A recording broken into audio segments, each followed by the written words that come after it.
wanted to tell this story and explore what homophobia is and why it seems to keep creeping back into our society at this moment in time, I went back to my love of this genre. So yeah. Joe, can you talk a little about your preparation for this role to sort of express the fear that your character feels? Yeah, I think music was a big influence for me. I like to listen to music a lot to kind of influence my feelings and emotions. So yeah, it was just kind of like a lot of. I mean, I would always have an AirPod in if I wasn't filming. So it was kind of like, yeah, that was just my sort of creative muse. But yeah, it was also just talking to Adrian and talking with all the other cast and crew. Everyone putting their 100% in what they were doing. Just kind of creates that vibe so that you can be able to hopefully do your best on set. Yeah. Adrian, what was it like to sort of create a story that's a horror film but also a love story? How did you sort of strike that balance? It was kind of just a constant consideration all the way through the script. Definitely when we were shooting, I remember we'd always do sort of different takes of things where we'd play different emotions and different outcomes and different intention of sort of whether we were trying to play for fear or maybe play more for the intimacy.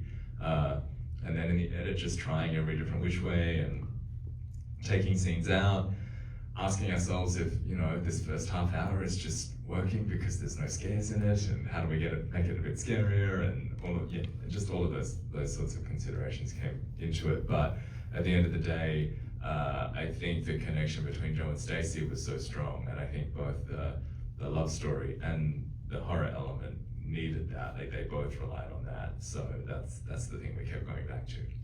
How did you realize that there was a connection between these two actors? Like in that process, what was how do you get the inkling that they could work together well?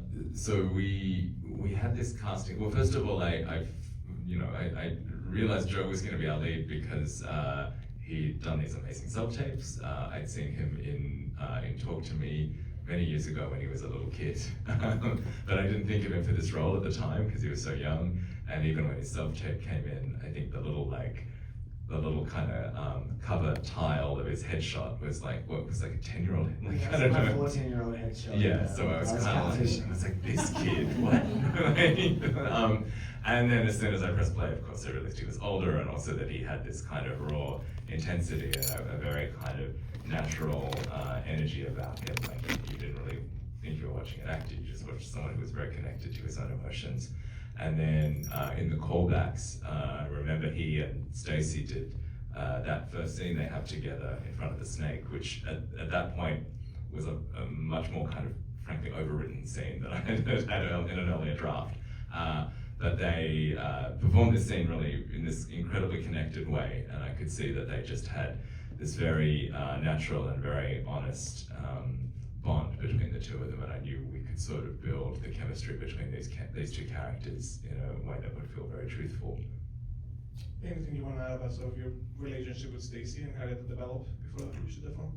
Yeah, no, I remember I got cast, and then we did a kind of another callback chemistry read with with Ryan characters, and then when I did with Stacey, I guess it was pretty apparent that this worked, and then I found out that he got cast, so I sent him a message on Instagram, and I was just like, hey, we're doing this film together, and yeah, I was just kind of I guess I was just trying to suss his vibe as well to make sure he was the vibe, and he was the vibe, which is great. And then we I was doing a film up in Alice Springs before this job, which is kind of in the smack bang in the middle of Australia. It was pretty lonely, and he FaceTimed me sometimes, which was nice. And we were just speaking like friends. It was never really speaking about the job that we were about to do, because I think in hindsight that definitely helped, because we were just building a friendship.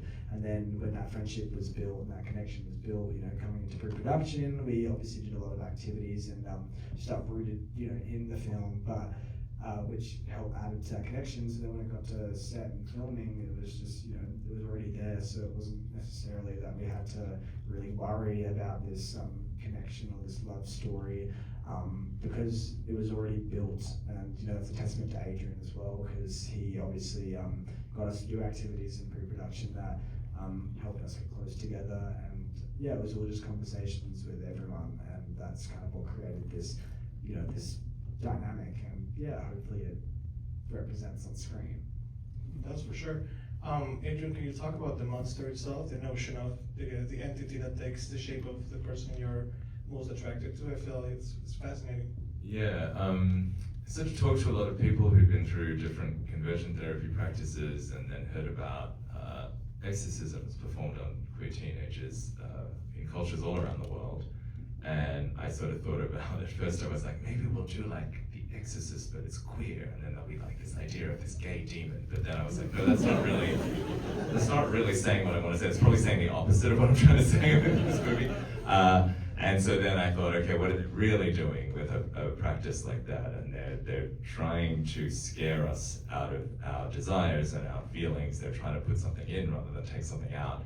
And so that's where this manifestation of an entity that looks like or mimics the person you are most attracted to came from. Once I had that, I was able to like focus on the love story. But like technically, Entity Ryan is kind of the gay demon, though. Well, yeah, I mean, you could, yeah, maybe.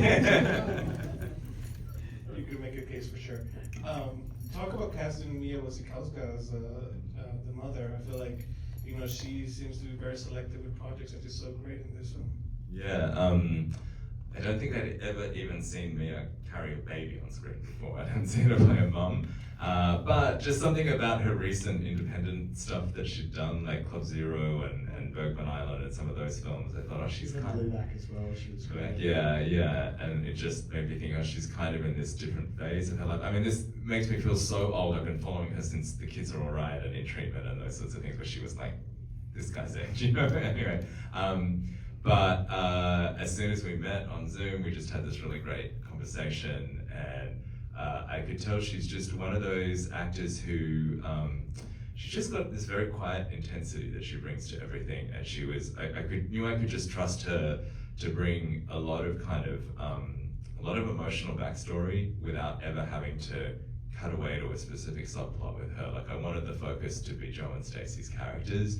And so with all of the adult characters in the film, I was relying on those actors to really put the work in and to just trust that their backstories and their whole emotional depth would just be apparent on screen. And Mia was just willing to just be so generous about that, which was really great. I mean, it's just really icy. You have some interesting scenes with her, like that final betrayal, which is kind of perhaps the most shocking revelation of the whole film. Yeah, I mean, first of all, like, Mia is actually like the coolest person I've ever met. I just want to put that out there first. And like, I was already, when I found out she was kind of cast in the film, obviously I watched Stoker, which she's incredible in, and then I think Alison I've actually never told her this, but the first ever like acting role I ever did was in a play for my acting like school that I was at when I was 9. I played the frog in Alice in Wonderland. So you should have told her. I didn't want to tell her because I thought like, you know, it's not the vibe. But anyways, I mean, it was so great working with her on those scenes because, she's such a great actress, and when we were kind of, talking just about it, with Adrian as well, like, I found that Mia had this really kind of cool process where she, would kind of do the first take and, just kind of live in it, and then as, she would do the second take and the third take. Every single time it was all so different, but it was just so effective, and I loved being able to play off that. And it's not because like she wouldn't exactly maybe explain what she was going to do, which allows that authenticity and that naturalness to be in the scene. And yeah, she's just so creative and full of ideas as well. She's not afraid to take risks, which is amazing. Such a real gift to it. Yeah, and she's also like not. To the cast. And I think what was so great about working with someone like Mia, and I guess with a young cast as well, is that it wasn't like she was trying to But I think oftentimes if a young actor works with like this kind of like A-list star that you might feel intimidated, but she was so like open to being very like she just wanted to speak to us like we were normal people, and when it got to the scene as well, if she had maybe forgotten a line in the scene, it was like, oh, okay, my bad, we'll just redo it again, and it was just so nice to see someone that was really comfortable and relaxed being around everyone on set to allow that magic to happen. Adrian, could you talk about the scene on the bus, which I think is the moment that you allow these two characters to really have intimacy away from fear?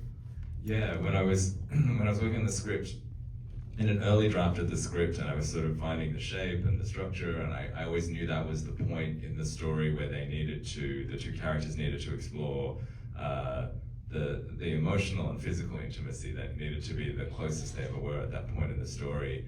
And I just didn't know logistically how to make it work. I was kind of like, okay, so they've just gone to this other town and they're coming back, and did they go to a house? Where did they do this? And yeah, another filmmaker friend was like, why don't you just get them to do that on the bus? And I was like, oh, right, okay, that makes sense. And then, I don't know, the idea just stuck, and then it was there on the page, and everyone seemed to like it in the script. And then when it came to shooting it, it was, quite a difficult thing to pull off, because an intimacy scene like that's always really difficult. But then when you're on a moving bus and you're trying to run a closed set, but when you're in a vehicle, everybody's coming forward and saying, well, I have to be on there for this bit of safety and that bit of safety. And so it was a lot to sort of manage, but we had this incredible intimacy coordinator, Amy Cater, who really worked with Joe and Stacey and found a real process with us to kind of make that whole scene come together.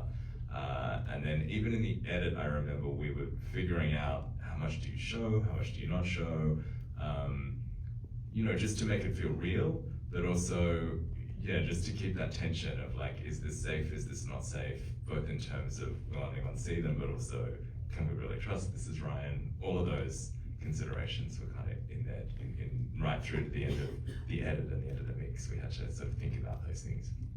Stacey's not here, but talk a little about, working with him to play the quote-unquote gay demon version. It could be a knock on him, a gay demon. I think we should. Stacey has this thing. I'd seen Stacey do quite a few roles before. He's done a little bit of TV in Australia, and I really knew I could sort of trust him to just bring that sense of character building to both Ryan and to this entity creature. We talked about the physicality of this particular character. How does it move, and what's it doing? And when the mask drops and it's on the attack, how does that work? And we sort of talked about predatory animals that maybe don't have a lot of stamina, so they always have to like creep up on their prey, and that maybe that was the kind of mechanism that this entity used. That's why it was mimicking the form of people that its victims desired.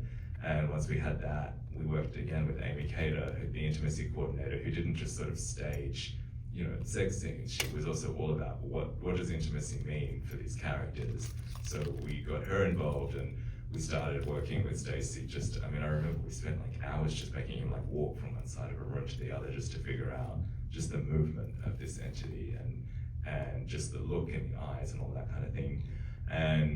And the other thing we figured out was we just figured out whenever the mask is dropped and the entity is on the attack, he was going to wear these like contact lenses, which you can barely notice in the film, but I think they kind of did something to his performance and his whole physicality as well.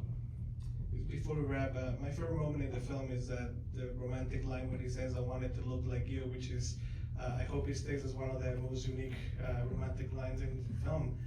Talk about sort of creating that moment and what that line meant for you. Yeah, when I was working on the script, I think I knew I needed something in that particular moment in the story, partly because it was him trying to convince Joe's character to stay, also because I knew they were going to break up, and so it would be more heartbreaking if we really had this big confession.